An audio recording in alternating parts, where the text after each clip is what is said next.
When you pray, you're predicting your future. Lord, I thank you that you're going to do mighty things in my family and in my children's life and in my marriage. God, I'm predicting the future with prayer. As for me and my house, we will serve the Lord. Believe on the Lord Jesus Christ and you shall be saved and your house. The transcript of your prayers will become the script of your future.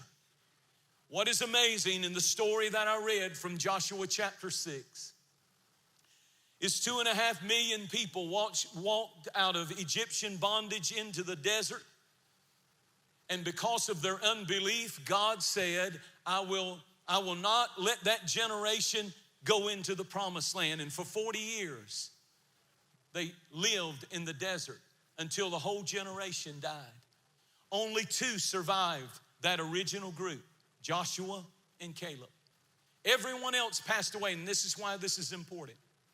What that means is every person who was now 40 years old was born in the desert. They had never seen a city. They had never seen a brick. They had never seen a wall. Their style of living was the Bedouin lifestyle, which they live out in tents with sheep and goat, and they travel from desert place to desert place. You can go there to this day, and when we go to Israel, we go and show that. You can arrange spending the night there if you want to, and you're free to do that if you want to. I don't plan on ever doing that, but it's amazing that you can see that. Can you imagine 40 years of age, a whole generation, and they had never seen a city? And then the first city that they come to is the walls of Jericho, so high, 60 feet high, up to 40 feet wide. Chariots could race, and they would race chariots on the top around the walls of Jericho. People who had never seen a city, who had never seen walls, are looking at this city that they're supposed to take, and God gives their leader the strangest commandment. He says, I want you to tell them for the next 6 days, 1 time a day, to walk around those walls. And on the 7th day, walk 7 times. What were they doing? They were making prayer circles. And it didn't matter how big the walls were. And it didn't matter what they didn't have. It didn't matter the lies and the threats and the jokes and the sneering that was coming from the top of those walls. They were nobody compared to the walls that were standing there defying them. But many of you are facing walls of resistance. Many of you know that your destiny is there on the other side of that wall.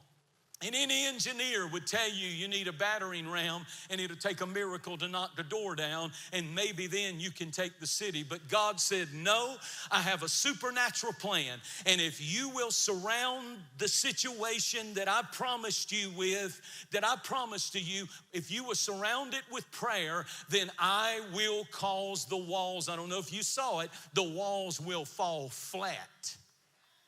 And after the 7th time of making a circle around their purpose and their destiny, God saw it, and God said, what you circle, I circle. And what you focus on and you take serious and you pray bold about, I pray bold about. And as they marched around that city 7 times, at the end, the trumpet blast, and the people lifted their voice and shouted with a great shout, and the walls fell flat. I want today to boldly proclaim that it's time for the church, and it's time for moms and dads and grandmothers and grandfathers and parents to begin to draw a circle in your home and in your family, and put your children in that circle of prayer, and put your marriage in that circle of prayer, because there's some things that are not going to come down until somebody begins to pray bold prayers and becomes persistent and begins to draw spiritually a prayer circle and says, I will not leave this spot.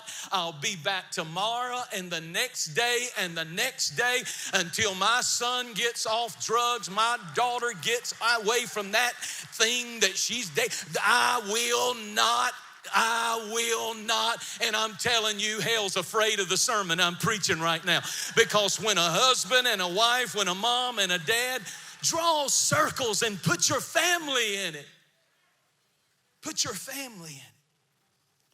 God can level the walls of resistance that they may have up when you begin to pray those kinds of targeted prayers. You don't quit, that you don't give up.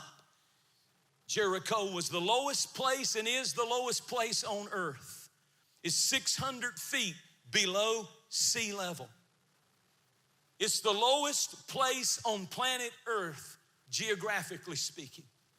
And when you get in the lowest place of your life and you're facing walls of resistance, God says, I want you to target that.